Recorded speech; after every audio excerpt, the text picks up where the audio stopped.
The movie opens up at Stratford University, where we are introduced to the main character, Darryl Witherspoon. Darryl is a helpful guy, and he's assisting a group of students on a university tour. But, to everyone's surprise, while giving the tour, he's also working as a mailman, doing 2 jobs at once. Darryl takes the students around the university, and all the while he's completing his mailman duties. After finishing one tour, he immediately starts another, with a new group of students. In the next scene, we see Darryl in his room, taking a nap with the TV playing in the background. Right then, his mom calls, abruptly waking him up. She inquires about his job prospects, and Darryl tells her that he's the top contender for a great job. However, in reality, he is badly struggling with finances. After some time, the university's tuition office calls him, asking about his semester fee payment. But since Darryl doesn't have any money to pay, he pretends to be someone else and claims that Darryl got killed. Later, a desperate Darryl gets creative and tries various ways to earn extra cash. He goes to a blood bank and donates a lot of blood, but ends up passing out. He then goes to a sperm bank to donate sperm, but that also leaves him exhausted. Moving on, Darryl's determination to make money leads him to a hair braiding salon, where he wants to donate his hair. But since he has short hair, he wants to donate something else from his lower body. As expected, this enrages the owner, and he is promptly kicked out. The next day, at the university cafeteria, Darryl is approached by his classmate Scott. The latter is also a candidate for the job Darryl has applied to, and both appear to be rivals. They make fun of each other and explain why they are better suited for the job. Meanwhile, a beautiful girl named Janice enters the cafeteria, and Darryl is instantly captivated by her looks. Later, at class, a representative from Smythe-based corporation comes as a guest lecturer to talk about the job they're offering. He explains the qualifications required for the job, emphasizing the importance of being active in sports and social activities. He also mentions that the winner will be selected from the 5 finalists. Unfortunately, Scott seems to have all the qualifications required for the prestigious job, which worries Darryl. However, he doesn't give up and decides to showcase his athleticism by playing ice hockey. Darryl approaches his coach even though he has never played hockey before. The coach initially says no, but Darryl is determined to prove himself. He then turns to his roommate Tim, who is the hockey team captain, and asks for his help in convincing the coach. Eventually, Darryl gets a chance to play as a stopper, but he struggles and gets hit by the puck multiple times, failing to save any goals. One day, while cleaning the campus, Darryl discovers a pamphlet about a neuropsychology seminar that promises to pay participants. Seeing an opportunity to earn some extra dough, he attends the seminar. There, they talk about a new drug that can heighten human senses to a whole new level. However, as they explain the side effects, many students start leaving the workshop, and Darryl falls asleep. After the presentation, Darryl finds himself alone in the room. And unbeknownst to the side effects of the drug, he agrees to take the test just for the sake of earning some skrill. Darryl then meets Dr. Thomas Whedon, who explains that he needs to inject 6 dosages of the drug into his buttocks every night before bedtime.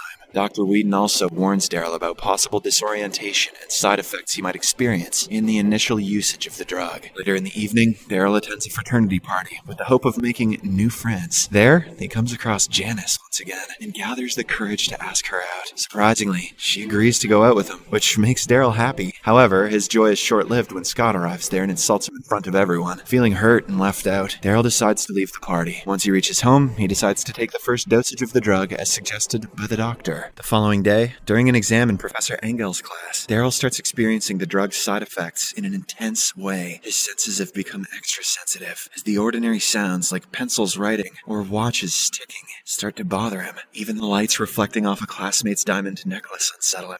After a while, Darryl becomes visibly uncomfortable, and his facial expressions and body language change drastically. When the professor asks him to stop, Darryl feels even more frustrated and goes straight to Dr. Whedon's office with complaints. Fortunately, the latter reassures him that the drug is working as intended, and the discomfort he's experiencing is just a part of the experiment. The doctor then advises Darryl to exercise his senses to gain control over them and live a normal life. Taking this advice to heart, Darryl tries very hard and eventually manages to take control of his senses. He actually develops heightened senses, giving him a kind of superpower. As Darryl continues his daily routine, he works as a kitchen staff for the university's program, trying to make ends meet. Meanwhile, the Smythe-based corporation is celebrating with their finalists for the job competition. Even though Darryl didn't make it to the finals, he uses his new superpower of senses to impress the panelists. This unexpected display of Darryl's abilities persuades the panelists to make him the 6th finalist for the job competition. Later that night, while celebrating his success of selection, Darryl sees Janice entering a restroom with her friend. Using his super hearing, he eavesdrops on their conversation and learns that Janice is looking for a guy who is intelligent, caring, and smart. Encouraged by this knowledge, Darryl decides to take his chance and approaches Janice as soon as she walks out of the restroom. Using his sense of smell, he gets closer to her and exactly guesses the perfume she has been wearing. How does super smell give you knowledge of perfume brands, you might wonder? Well,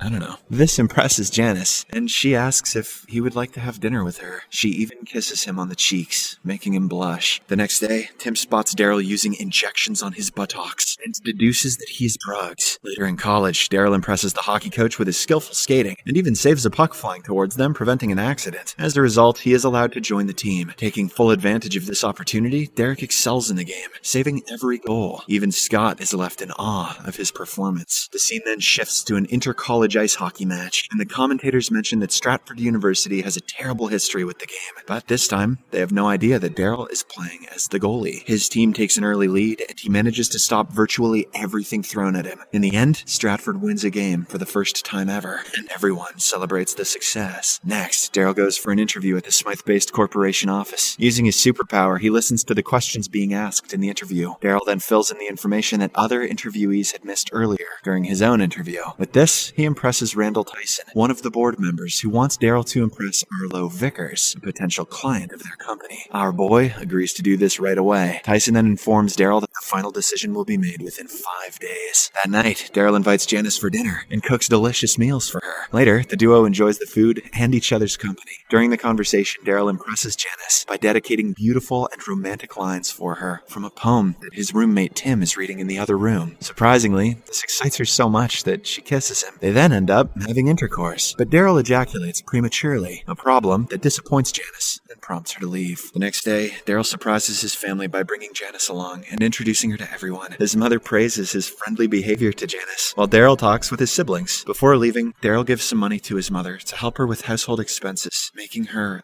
emotional. Back in the dorm, Tim finds Darryl using the drug again and becomes concerned about him. This time he inquires about it to Darryl, and the latter tries to explain the positive results he's experiencing. However, Tim does not believe in him and assumes that Darryl has become addicted to drugs. Desperate to prove that he is not an addict and that it has only positive results, Darryl takes a double dose of the drug. The next day, because of the overdose, he wakes up feeling numb in his arms and legs, making it difficult for him to walk. Seeing his friend in such a condition, Tim immediately calls a drug support group for help. Meanwhile, Darryl somehow manages to reach Dr. Whedon's clinic and tells him about exceeding the dosage. The doctor explains that the double dose has caused a serotonin boost, desensitizing his receptors. He then mentions that now only 4 of his senses can work at a time, constantly switching to 5th one. This means, at any given point, he will either be blind or deaf or mute, and so on. Dr. Whedon explains that the only solution to this problem is to wait for the drug to leave his system. By his calculation, it will take 3 days, so until then, Darryl will have to stay in bed. However, the latter cannot waste even a single day, as he has a final competition coming up for the job. The scene shifts to a basketball match where Darryl sits with the board member Tyson. Soon, the special guest, Vickers, also arrives to inspect. Darryl's main task is to impress him with his skills. However, just after a few moments, he starts feeling uncomfortable. His senses play tricks on him. He mistakes people standing up for the national anthem as an opportunity to get beers. His eyes get blurry, and he even talks to himself. Vickers finds this amusing and laughs at Darryl's odd behavior. Though his eyesight returns after a while, Darryl's troubles are far from over. During the game, a player throws him to the court for insulting him, and the meeting with Vickers doesn't go as planned. But despite the situation, Tyson informs Darryl that they are good, as they still have a chance to woo Vickers. Later at night, in the dorm, Tim sees a girl, Lorraine, entering their room and rushes to inform the drug support group, thinking it's another potential problem with Darryl's medicine usage. Lorraine, who is actually Janice's sister, flirts with Darryl, but his senses are still off and he can't hear her properly. Just as his hearing returns, Lorraine starts to kiss him, but Darryl can't feel anything due to the numbing effect of the drug. When he fails to perform, Lorraine gets disappointed and leaves. Unfortunately, at the same time, Janice arrives there and notices her sister. She then enters Darryl's room and finds him in an awkward position, lying naked on the floor. This makes Janice upset, and she walks away, but not before kicking Darryl's eggplant. Soon, the support group arrives, but when they enter Darryl's room, they find that he is already passed out. They consider giving him an epinephrine shot, thinking he is overdosed, but luckily, he wakes up just before they can administer it. Following this, Tim confronts him about the medicine, and Darryl finally explains the truth, saying he only wanted to earn some extra cash. The following morning, Darryl goes to play the ice hockey match for his college. match, and everyone hopes that he can win it for them like before. Unfortunately, his sensory condition derails the game, and Darryl cannot save even a single shot. As a result, Stratford ends up losing by a huge margin. In the next scene, Darryl goes to a pub to find Tim and asks for his help in preparing for the final job interview. To his good luck, Tim agrees to assist him. Meanwhile, Scott's dad arranges for experienced advisors to support him in answering interview questions. Despite his health condition getting worse, Darryl remains determined and focuses on studying hard to get ready for the interviews. On the day of the interview, Darryl steps out of his car, but his eyes become blurry, making it hard for him to see. He asks a homeless man for directions to the Smythe-based corporation office. Unfortunately, the man takes advantage of Darryl's vulnerability and leads him to a corner of the road, where he beats him up and robs him of all his clothes, leaving him naked. Darryl somehow manages to hide his private part with a trash can lid and reaches a store to get new clothes. Unfortunately, upon arriving at the office, he realizes that the dress he has selected is inappropriate for the interview. At the same time, the drug starts showing its effects, causing him to urinate in his pants. However, after urinating, Darryl realizes that the drug has finally left his system.